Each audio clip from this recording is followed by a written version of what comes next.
Olá, esse aqui é o quarto bloco do Analistas de Poltrona. Ele é o Mário Rosa, eu sou Alon Feuerwerker e aí eu vou te fazer uma pergunta, Mário. Cadê a oposição? Hã? O quê? Mário, cadê a oposição? Que fim levou a oposição? Bom, a oposição está dentro do governo. Olha, o governo inventou uma nova... Peraí. Eles proibiram a gente de falar governo, tem que falar governo nesse programa. Governo. Então, a oposição está dentro do governo. O governo inventou uma nova forma de se comunicar com a sociedade. A primeira-dama, Michele, com aquela linguagem de Libras, ela deu um sinal simbólico de como o governo vai se comunicar com a sociedade.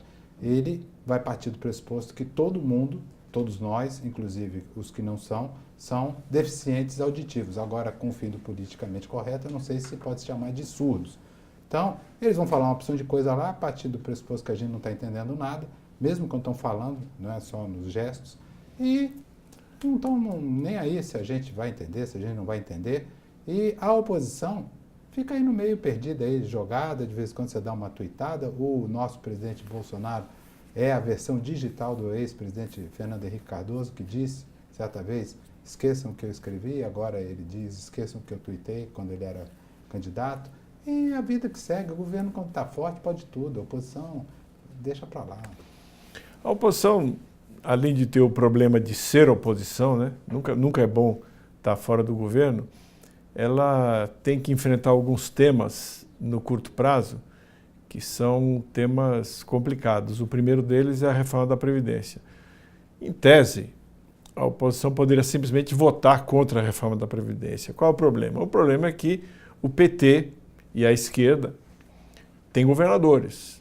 E esses governadores têm graves problemas fiscais nos seus estados. E o principal problema fiscal dos estados hoje em dia é a previdência social dos servidores públicos estaduais.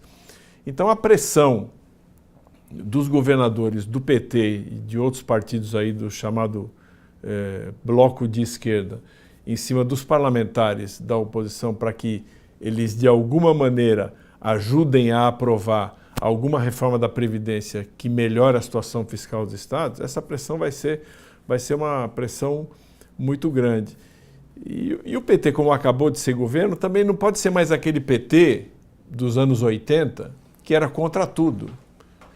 Porque, mesmo se você olhar, ex-presidente Dilma Rousseff, quando estava no cargo, ela cogitou de estabelecer uma idade mínima para a Previdência, para a aposentadoria, não só dos funcionários públicos, como do regime geral. Então, talvez a oposição tenha que se dedicar mais agora a ter algum tipo de proposta alternativa para poder fazer o debate no Congresso das reformas quando o governo mandar. Isso sem falar na eleição da mesa da Câmara e do Senado, onde a oposição não pode de maneira nenhuma se dar ao luxo de ser tratorada e esmagada. Então, realmente, apesar dos encontros e desencontros do governo, a vida da oposição não vai ser fácil, não. Só quero deixar aqui um ponto. O maior tema de preocupação da sociedade brasileira é a segurança pública, e para isso o presidente foi eleito.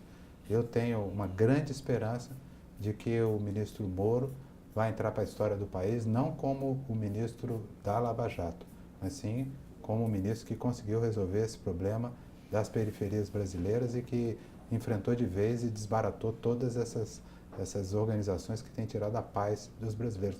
Seria um grande feito histórico. Aliás, isso que você está dizendo é importante porque se o governo vai enfrentar dificuldade no Congresso com temas como a reforma da Previdência, certamente na pauta da segurança pública ele tem uma maioria confortável tanto na Câmara quanto no Senado. Mas vamos fechando então esse quarto bloco do Analistas de Poltrona. Daqui a pouco voltamos com o quinto e último.